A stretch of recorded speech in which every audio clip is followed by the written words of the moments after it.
আরেকটা হাদিস আছে, নবী সাল্লাল্লাহু আলাইহি ওয়াসাল্লাম বলেছেন, 4 শ্রেণীর মানুষ আছে, এদেরকে আমি সমানভাবে অভিশাপ দিলাম। কয় শ্রেণী? 4 শ্রেণী। জাস্ট শুনে রাখেন হাদিসগুলা।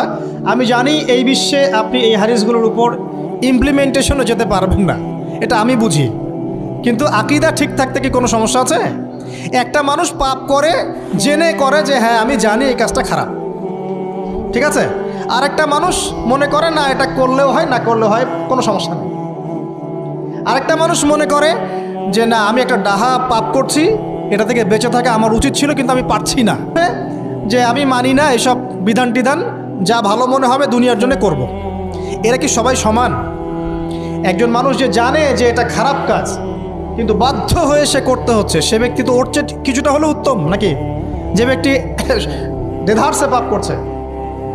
আচ্ছা, ওই যে এক ছেলে বলেছিল আমাদেরকে মেসেজ করে যে আমি একটা মেয়েকে খুব ভালোবাসি হুজুর, তাকে বিয়ে করতে চাই, এখন ওই মেয়ের বাসার লোকজন রাজি হচ্ছে না। তো এই ছেলের মধ্যে কি চেতনাটা কি? সে প্রেম করছে ঠিকই, হারাম অ্যাফেয়ার্সে আছে ঠিকই, কিন্তু সে তাকে বিয়ে করতে চায়, ওটা হালাল করতে চায়।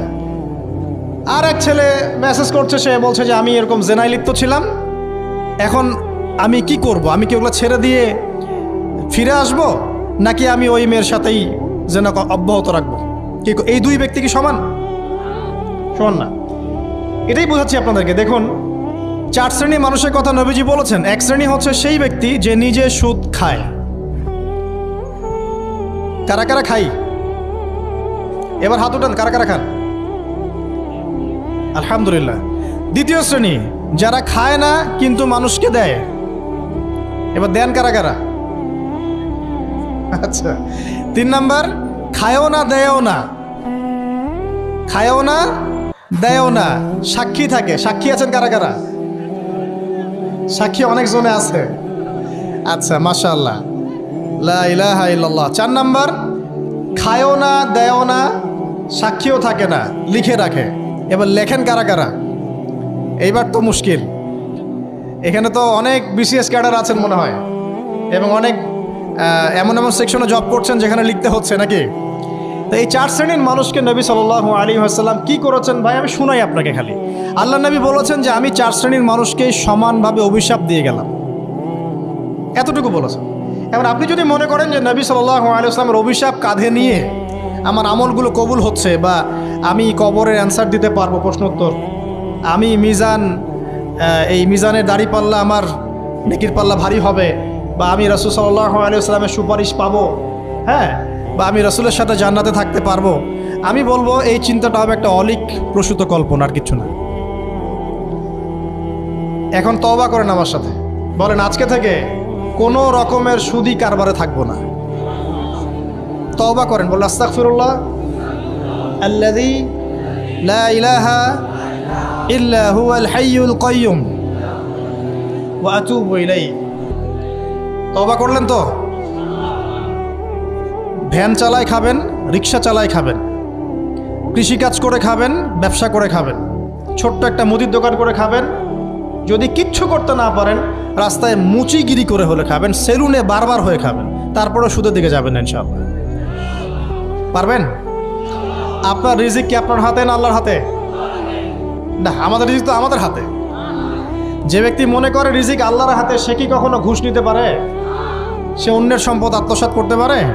সে অন্যের জমি সিজ করতে পারে? সে দুর্নীতি করতে পারে? সে সুদ খাইতে পারে? কেন খায়? কারণ সে মনে করে রিজিকের মালিক সে নিজেই। এগুলো করলে তার সম্পদ বাড়বে, না করলে সম্পদ বাড়বে না, এই কারণেই তো সে কাজগুলো করে। আর আমি খুব ভালোই বুঝি, অ্যাটলিস্ট আমি খুব ভালোই বুঝি যে এই কাজগুলো ব্যক্তিরা কেন করে। উত্তর শুনবেন? উত্তর হচ্ছে পরিবারের জন্য। কার জন্যে? পরিবারের জন্য। মা, বৃদ্ধ মা আছে দেখতে হবে, 2 বাবা আছে দেখতে হবে, স্ত্রী আছে, আর স্ত্রী মাশাআল্লাহ একদম ফেমিনিস্ট, তার চাহিদা পূরণ করতে তার হিমশিম খেতে হয়। হ্যাঁ, একটা শাড়ি নেবে 20,000, ঠিক আছে, স্ত্রীর চাহিদা অনেক, গহনাগাটির অনেক চাহিদা, আর না দিলে তো আবার সমস্যা, বাসায় গেলে তো মানসিক টর্চার সেলে রেখে দিবে। এখনকার বেশিরভাগ পুরুষই কিন্তু নির্যাতনের শিকার। এখনকার বেশিরভাগ পুরুষ কিন্তু নির্যাতনের শিকার। ম্যাক্সিমাম বাসায় গিয়ে দেখবেন টর্চার, এক একটা রিমান্ডের সেলের মতো, বুঝছেন? এবং এটা 7 দিন 5 দিন 7 দিনের রিমান্ড না, এটা লাইফ টাইম রিমান্ড, মানে পুরো জীবন ধরে এই রিমান্ড চলবে আর কি। তো এই যে সমস্যা, তা কার কার জন্য করি? পরিবার, সন্তান, পিতা মাতা, আত্মীয় স্বজন, এগুলোর জন্য। কিন্তু একটা কথা শোনেন আমার, আমরা যখন মারা যাব না, আমরা মারা গেলে পরে 40 দিন তারা আমাদেরকে মনে রাখবে কিনা সন্দেহ আছে। বিশ্বাস করছেন না? এই যে আমাদের অনেক আত্মীয় স্বজন মারা গেছে না, বছরে একটা বারো কি কবরস্থান কেউ গিয়েছে? হয়তো যায়, মৃত্যুবার্ষিকী ওই দিন যায়, তাই না? দেখেন আমরা কিন্তু আস্তে আস্তে ভুলে গিয়েছি তাদেরকে, আমরা ব্যস্ত হয়ে গেছি। ঠিক একইভাবে তারাও আমাদেরকে ভুলে যাবে। এই জন্যে আমি বারবার আপনাদেরকে মনে করে একটা কথা, আমার জীবন থেকে উপলব্ধি করি একটা কথা, যে একমাত্র আল্লাহ ছাড়া এই পৃথিবীতে এবং পরকালে আমাদের আপন বলে কেউ নাই। বাকি সবাই সবার স্বার্থের জন্য আছে। মানুষ মানুষের অবস্থানকেই মূল্যায়ন করে, মানুষ মানুষের অবস্থানকেই মূল্যায়ন করে। আল্লাহ রাব্বুল আলামিন আপনার ভিতরটাকে ভালোবাসেন। দেখেন আপনি যখন নামাজ পড়েন নাই, আল্লাহ পাক কিন্তু আপনাকে ধ্বংস করে দেন নাই। আল্লাহ পরম করুণাময় আপনাকে হেদায়েত দিয়ে নামাজি বানিয়ে দিয়েছেন। জীবন অনেক পাপ করেছেন, ইনস্ট্যান্ট আল্লাহ পাক শাস্তি দিতে পারতেন, আল্লাহ পাক দেন নাই। আল্লাহ আপনাকে ভালোবাসেন, আল্লাহ আমাকে ভালোবাসেন। আল্লাহ পাকের এই ভালোবাসার ঋণটা শোধ করার জন্য হলেও নামাজি হয়ে যান, আল্লাহর পথে ফিরে আসেন, দিনের জন্য কিছু করেন, দিনের ফিকির করেন, পড়াশোনা করেন। প্রিয় ভাইয়েরা, আল্লাহ পাক তৌফিক দান করুন। দেখুন, এই রিবা থেকে দূরে থাকার জন্য একটা হাদিস যথেষ্ট, যে 4 শ্রেণীর মানুষকে আল্লাহ রাসূল সাল্লাল্লাহু আলাইহি ওয়াসাল্লাম লাআনত করেছেন, অভিশাপ দিয়েছেন। ইনশাআল্লাহ আজকের লেকচার যাদের কানে যাবে, আমরা যদি না খেয়েও মরে যাই, আল্লাহ পাক না খেয়ে মারবেন না ইনশাআল্লাহ। রিজিক আছে, খাবো ইনশাআল্লাহ। কিন্তু হয়তো বা অভাব হবে, টাকা পয়সা একটু কম হতে পারে, অন্যের 10 তলা ফ্ল্যাট হবে, আমার হবে না, ঠিক আছে? অন্যের এত বিঘা বিঘা জমি আমার হয়তো হবে না, কিন্তু ইনশাআল্লাহ তাআলা এই যে দুনিয়ার মুসাফিরের জীবনটা, এটা মুসাফিরের জীবন না? মুসাফিরের জীবনটা কেটেই যাবে ইনশাআল্লাহ। কাটবে না? যে কোনোভাবেও কেটে তো যাবেই ইনশাআল্লাহ। এই যে পরকালের জীবনটা একটা চেতনার শক্তি, জানেন? দুনিয়াতে যত বাধা বিপত্তি আসুক, গাল মন্দ খান, গীবত তহমত খান, কষ্ট হোক, নির্যাতন হোক, একটা বিষয় মনের মধ্যে শান্তি দেয়। কি শান্তি? যে এই দুনিয়ার জীবনটা তো আর চিরস্থায়ী নয়, এটা তো আর সারা জীবন থাকবে না। ইনশাআল্লাহ এই অবস্থা আস্তে আস্তে পরিবর্তন হয়ে যাবে। ফাইন্না মাআল উসরি ইউসরা, পরকালে ইনশাআল্লাহ পাবো। দুনিয়াতে না পেলে কি হয়েছে, পরকালে পাবো ইনশাআল্লাহ। যুবক ভাই, এসব জেনা ছেড়ে দেন, আল্লাহ রাব্বুল আলামিন আপনার জন্য হুর রেখেছেন জান্নাত, ইনশাআল্লাহ পাবেন ইনশাআল্লাহ। এটা ছেড়ে দেন, সুদ ছেড়ে দেন, আল্লাহ পাক আপনার জন্য হাউজে কাউসার রাখছে ইনশাআল্লাহ, ঠিক আছে? অন্যায় পাপ ছেড়ে দেন, আল্লাহ রাব্বুল আলামিন আপনার জন্য জান্নাত রেডি করে রাখছে ইনশাআল্লাহ। এই দুনিয়ার জীবনটা ধোঁকা, একটা ছোট্ট জীবন, পুরা ধোঁকা, কিচ্ছু নাই এর মধ্যে। আমার কথা শোনেন, এই দুনিয়ার জীবনে কিছুই নাই। চারপাশে অনেক কিছু মনে হবে, আপনার বাড়ি আছে, গাড়ি আছে, স্ট্যাটাস আছে, টাকা পয়সা, প্রতিপত্তি সব আছে। আদতে আপনি একা, আদতে আপনাকে একাই কবরে যাওয়া লাগবে, একাই আল্লাহর সাথে হিসেব নিকাশ দিতে হবে। কেউ নাই সাথে, আমাদের সাথে কেউ নাই। কিন্তু আপনি মনে করছেন যে সেলিব্রিটিজম বড়, আমি পলিটিক্যাল নেতা হয়েছি, আমাকে সবাই চেনে, আমি ইকোনমিক সেক্টরে লিড দেই, রাষ্ট্রকে লিড দেই, আমি ধর্মতাত্ত্বিক ক্ষেত্রে লিড দেই, আমাকে দেখলে মানুষ বাহবা দেয়, ইত্যাদি ইত্যাদি। দিন শেষে আমি একা, আপনিও একাই, আমাকেও একাই যেতে হবে, আপনাকেও একাই যেতে হবে। এগুলো সব চারপাশের খালি অন্ধ মোহ, আর কিচ্ছু না। তো এই মোহের মধ্যে ঢুকে পড়বেন, আল্লাহ পাক তৌফিক ইনায়াত করুন। নবী সাল্লাল্লাহু আলাইহি ওয়াসাল্লাম বারবার বলতেন, আল্লাহুম্মা ইন্নী আউযু বিকা মিন ফিতনাতিদ দুনিয়া, বলতেন না? হে আল্লাহ, আমি এই দুনিয়ার ফিতনা থেকে তোমার কাছে আশ্রয় প্রার্থনা করছি। ওয়া ইন্নী আউযু বিকা মিন ফিতনাতিন নিসা, আমি মহিলাদের ফিতনা থেকেও আশ্রয় প্রার্থনা করছি। আরও দোয়া করতেন, আল্লাহুম্মা ইন্নী আউযু বিকা মিন আযাবিল কবর, হে আল্লাহ, আমি কবরের আযাব থেকে আশ্রয় প্রার্থনা করছি। ওয়া আযাবি জাহান্নাম, জাহান্নামের আযাব থেকে আশ্রয় প্রার্থনা করছি। ওয়া মিন ফিতনাতিল মাহইয়া ওয়াল মামাত, জীবন মৃত্যুর ফিতনা থেকে আশ্রয় প্রার্থনা করছি। ওয়া মিন শাররি ফিতনাতিল মাসিহিদ দাজ্জাল, এবং দাজ্জালের ফিতনা থেকে আশ্রয় প্রার্থনা করছি। দাজ্জালে পরে আসবো ইনশাআল্লাহ। দাজ্জাল নিয়ে আলোচনা করলে আবার কিছু মানুষ খারেজি ট্যাগ লাগাই দিতে পারে, ওই জন্য এদিকে আমি এখন যাচ্ছি না। হ্যাঁ, সামনে আসি। তো রিবার বিষয়টা বলছিলাম। আইয়ামে জাহিলিয়াতের যে সেই রিবা এখনকার বিশ্বে আছে কি নাই বলেন? ওই সময় না হয় মক্কায় ছিল, এখন কি সারা বিশ্বব্যাপী নাই? বিশ্বের কোনো কান্ট্রি রিবা মুক্ত না। বিশ্বের কোনো দেশ রিবা থেকে মুক্ত থাকতে পারবে না এই বিশ্ব পরিচালনা যারা করছে ওদের আন্ডারে থাকলে। কখন হবে বিশ্ব রিবা মুক্ত? একদিন বিশ্ব রিবা মুক্ত হবে ইনশাআল্লাহ। একদিন না একদিন এই বিশ্বটা সুদমুক্ত হবে ইনশাআল্লাহ তাআলা। তখন জালেম পার পাবে না, মাজলুমের রক্ত শ্রম বৃথা যাবে না ইনশাআল্লাহ। কবে, কত বছর পর আমি জানি না, কিন্তু এতটুকু জানি যে মালহামার পরে যখন আল মাহদি আসবেন এবং তারপর যখন মাসিহুদ দাজ্জাল বের হবে এবং ঈসা ইবনে মারইয়ামকে আল্লাহ পাক নামিয়ে দিবেন, তার হাতে যখন দাজ্জাল নিহত হবে এবং জেরুজালেম থেকে যখন পুরো বিশ্ব শাসন করা হবে মুসলিমদের হাতে, তখন রিবা বলে কিচ্ছু থাকবে না পৃথিবীর ইনশাআল্লাহ। তার আগ পর্যন্ত এই অবস্থা সলভ হবে কিনা আমরা জানি না, হতেও পারে নাও হতে পারে, তবে ওই সময় যে হবে নিশ্চিত ইনশাআল্লাহ।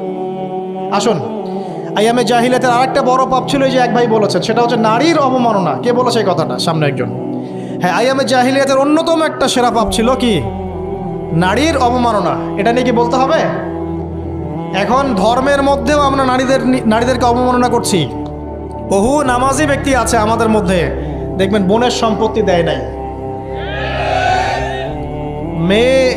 মেয়েকে শিক্ষিত করতে চাচ্ছেন না। কেন চাচ্ছেন না? ওর কি অধিকার নাই শিক্ষার? আপনি কি জানেন যে আয়েশা রাদিয়াল্লাহু আনহার কাছে বহু সাহাবী হাদিসের তালিম নিয়েছেন, বহু হাদিস শিখিয়েছেন কে? মা আয়েশা রাদিয়াল্লাহু আনহা। তো তিনি যদি শিক্ষিত না হতেন শেখাতে পারতেন? তো মেয়েদের শিক্ষার দরকার আছে না?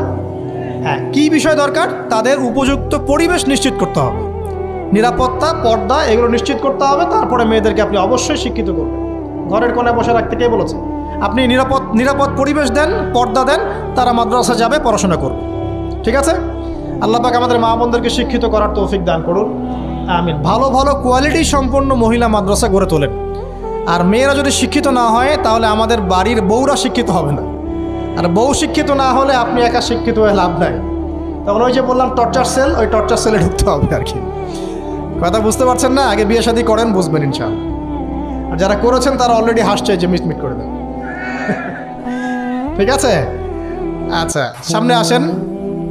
দেখেন মেয়েদের অবমাননা কিভাবে দেখাবো। সবচেয়ে বড় অবমাননা হচ্ছে ওদের দেহটাকে আমরা এখন পণ্য বানিয়েছি। এই যে পর্নোগ্রাফি দেখেন, এই মেয়েগুলোর ইজ্জতের কোনো দাম নাই। মানে তাদের দেহটাকে একটা ব্যবসার সামগ্রী বানানো হয়েছে।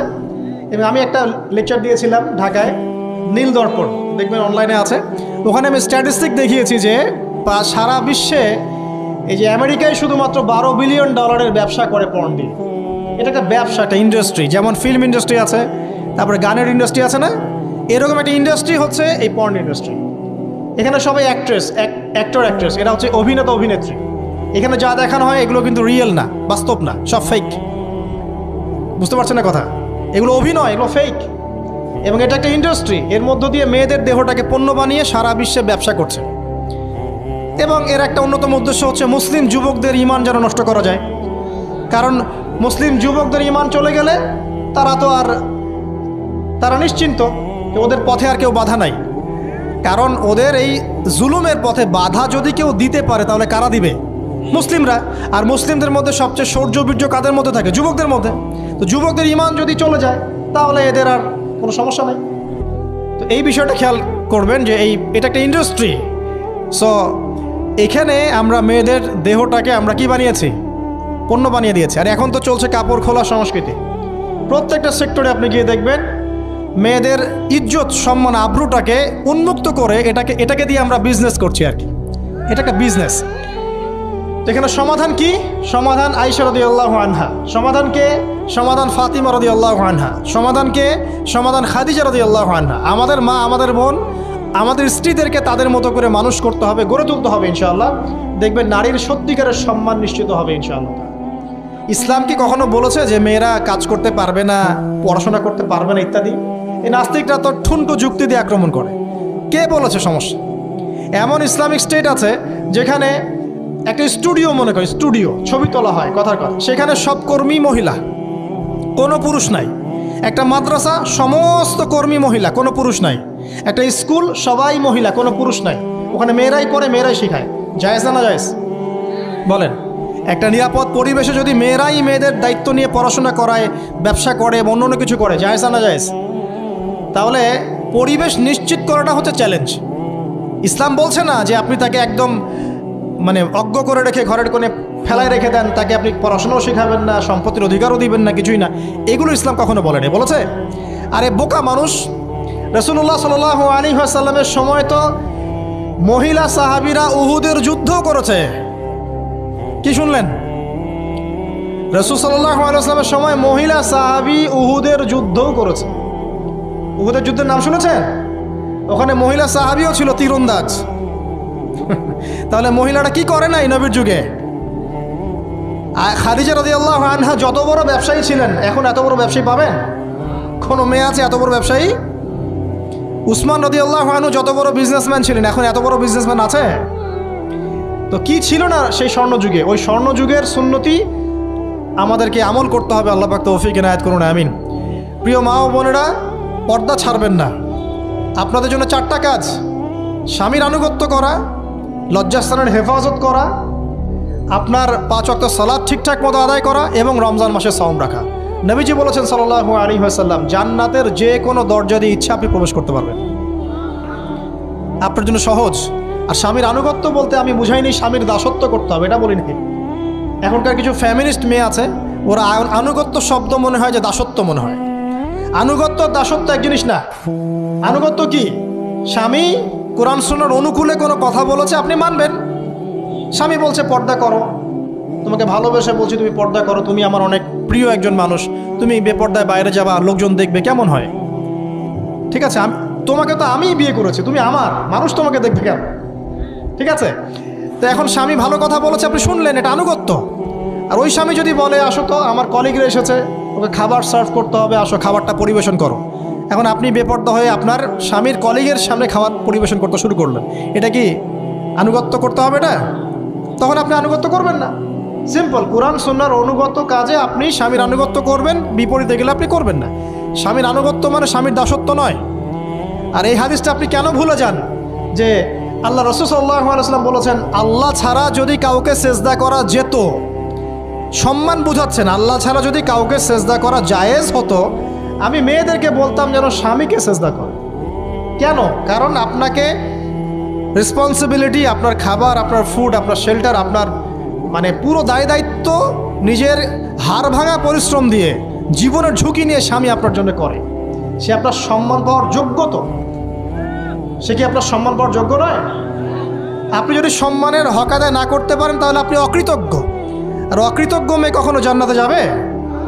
একটা হাদিসে আছে, বেশিরভাগ মেয়ে জাহান্নামের যাওয়ার অন্যতম কারণ হচ্ছে তারা স্বামীর সাথে কুফুরি করে। কি করে? মানে সারা জীবন স্বামী ভালোবেসে যায়, ভরণ পোষণ দিয়ে যায়, সব চাহিদা পূরণ করে যায়, একদিন দেখবেন কথা কাটাকাটি হয়েছে, ওই দিন বলে বসবে যে তোমার কাছে আমি কিচ্ছু পাই নাই সারা জীবন। এই যে কুফুরি, এই কারণে তারা জাহান্নামে যেতে পারে বেশি। আল্লাহ হেফাজত করুন। আরেকটা কারণ হচ্ছে যে বেপর্দা। আপনাকে 4টা মূলনীতি ফলো করতে হবে। 1, এমন কোনো পোশাক পরবেন না যে পোশাকটা আটো সাটো, যেটা পরলে আপনার গায়ের কাঠামো বোঝা যায়। এটা বোরখা হলেও পরা যাবে না। আমি কি বোঝাতে পারছি? ডিজিটাল বোরখা দেখেন নাই? দেখছেন? মাশাআল্লাহ। আর কারা কারা দেখছেন?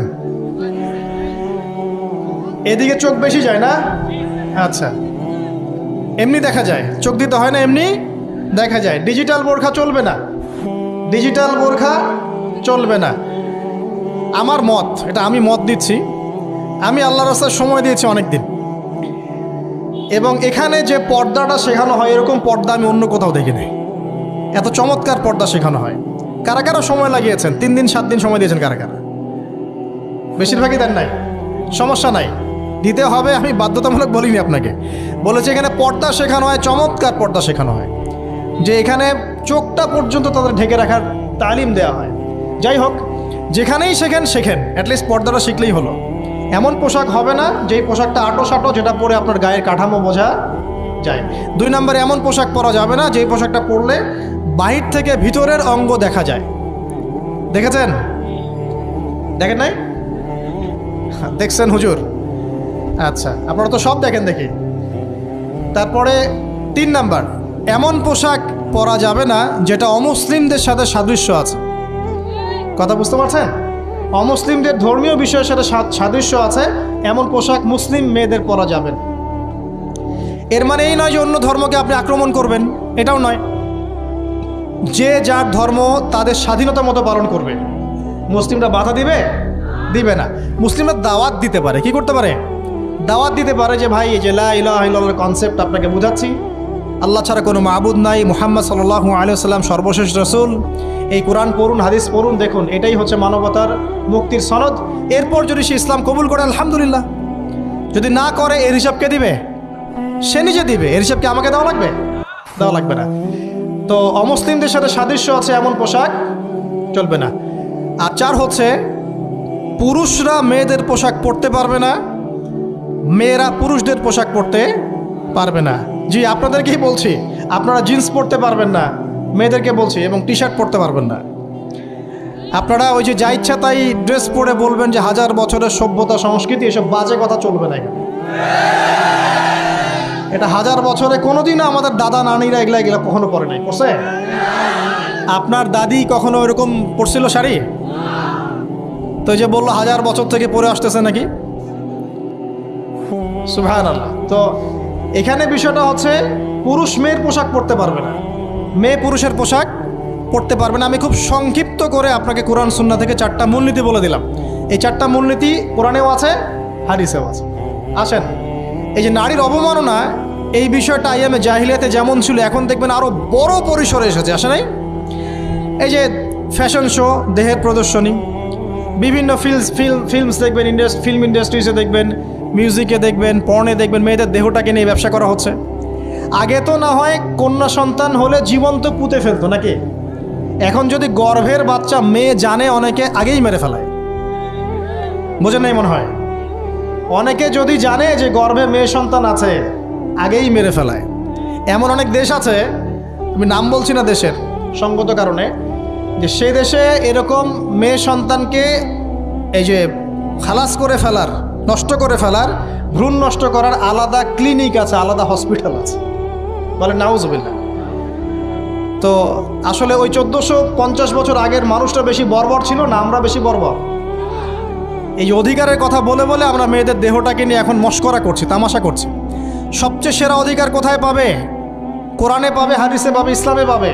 তার পর্দা নিশ্চিত হবে, দেহ সেফ থাকবে, তার ইজ্জত নিশ্চিত হবে, ইজ্জত সেফ থাকবে, তার সম্মান সেফ থাকবে, তাকে রাজরানীর মতো স্বামী বাসায় রাখবে, কারণ সে হচ্ছে তার কাছে সবচেয়ে মূল্যবান প্রিয় বস্তু। শুধু তাই নয়, সম্পত্তির অধিকার তাকে দিতে হবে। একজন মেয়ে তার ভাইয়ের সম্পত্তি পাবে, তার বাবার সম্পত্তি পাবে, তার স্বামীর সম্পত্তি পাবে, সব দিক থেকে সে সম্পত্তি পাবে। আর একজন ছেলে কিন্তু সব দিক থেকে সম্পত্তি পাবে না। তো এই বিষয়গুলো যখন এক শ্রেণীর মানুষ বোঝে না, তখন ইসলামের বিরুদ্ধে অহেতুক প্রোপাগান্ডা চালানো শুরু করে। সবচেয়ে সেরা সম্মান রক্ষার উদাহরণ দেয়া হয়েছে ইসলামে, কোরআনে এবং হাদিসে। এই কথাটা আপনাদের মা বোনদেরকে বোঝাবেন, তবে নম্রতার সাথে বোঝাবেন, কারণ উচ্চবাচ্য করলে তারা কথা শুনবে না। আর আল্লাহ রাসূল সাল্লাল্লাহু আলাইহি ওয়াসাল্লাম বলেছেন, কিছুটা বাঁকা হাড় দিয়ে তাদেরকে তৈরি করা হয়েছে।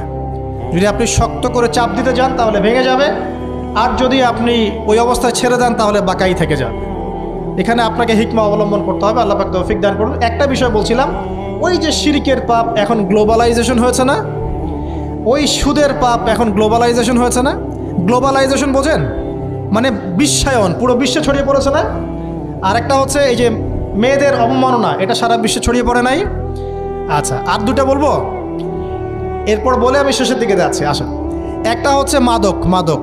আইয়ামে জাহিলিয়াতের অন্যতম সেরা পাপ ছিল কি? মাদক। ওই যে বলছেন জাহিলি যুগ, কেন বলছেন জাহিলি যুগ? বিকজ ওইখানে মাদক খেত মানুষ বেশি। এখন বলেন, ওখানে না হয় মক্কায় মাদক খেত মানুষ, এখন সারা বিশ্বে মাদক ছড়িয়ে পড়ে নাই? বেশি না কম? এখন এই যে নতুন নতুন মাদক আসছে, ইয়াবা, আরও নাকি কি আসছে নতুন নতুন, আমরা নামও জানি না। এই যে গাঁজার নাম জানি, ফেন্সিডিলের নাম জানি, আর কি আছে? হিরোইন বলেন, আর দু একটা, আফিম, আর কি আছে? হ্যাঁ, রেন্ডি। সুবহানাল্লাহ, এই নামও কখনো শুনি নাই আমি। আচ্ছা শোনেন, বিষয়টা হচ্ছে, দেখুন এই বিষয়টা কি হালাল না হারাম? আচ্ছা, এটাকে যদি আমরা হালাল করে নেই তাহলে কি হবে? কুফরি হবে না শিরক হবে? শিরক কুফর দুটোই হচ্ছে কিন্তু। এখন মক্কার কিছু মানুষ মাদক খেয়েছে বুঝলাম, আল্লাহ রাব্বুল আলামিন ধাপে ধাপে এখান থেকে বের করেছেন। প্রথমে বলেছেন মদ খেয়ে নামাজের ধার কাছে যেও না, হ্যাঁ। তারপরে বলেছেন এই যে মাদকে কিছুটা উপকার আছে কিন্তু বেশি ক্ষতি। তারপর বলেছেন খেয়ে নামাজের কাছে যেও না। তারপর ধাপে ধাপে শেষের দিকে এসে আল্লাহ পাক বলেছেন যে এটাকে ছেড়ে দাও। সূরা মাইদায় পড়ে দেখেন এটা শয়তানের কাজ। তখন সাহাবায়ে কেরাম রাদিয়াল্লাহু আনহুম পুরোপুরি মাদক থেকে নিজেদেরকে মুক্ত করলেন। এরপরে কি কখনো তারা মাদক ছুঁয়েও দেখেছেন? বরং মাদক দ্রব্য সেবন করলে 40টা লাঠি বেত্রাঘাত করতে হয়, ইসলামিক শাস্তি। কয়টা লাঠি? আর ওমর রাদিয়াল্লাহু আনহুর সময়ে 40 লাঠিকে বাড়িয়ে 80 লাঠি করা হয়েছে। কত লাঠি? 80 লাঠি। কিন্তু আরও একটা পাপের শাস্তি আছে, বলবো? অপবাদ। এখন যেটা বেশি দেওয়া হয়, অপবাদ, মিথ্যা অপবাদ। সতী সাদী নারীর উপরে মিথ্যা অপবাদ, এর শাস্তি হচ্ছে 80 লাঠি। আবার 100 লাঠির শাস্তি আছে, 100 লাঠি। এটা কিসের জানেন? জিনা। জিনা এই যে যারা করছেন এর শাস্তি হচ্ছে 100 লাঠি, তাও জনসমক্ষে দিতে হবে, গোপনে না। আর 1 বছরের জন্য এলাকা ছাড়া করতে হবে। রজম একটা শাস্তি আছে, রজম। এটা কি? রজম মানে পাথর নিক্ষেপ করে হত্যা। এটা তো বর্বর, তাই না? অমানবিক, মধ্যযুগীয় এসব কথা শুনছেন না? শোনেন, কিছু কিছু বিষয় আছে যে বিষয়গুলো করার পরে এই পৃথিবীতে মানুষ বেঁচে থাকার অধিকারটা হারিয়ে ফেলে। কথা বুঝতে পারছেন না মনে হয়? কিছু কিছু পাপ আছে, এগুলো করলে পরে মানুষ এই পৃথিবীতে বেঁচে থাকার অধিকারটা হারায় ফেলে।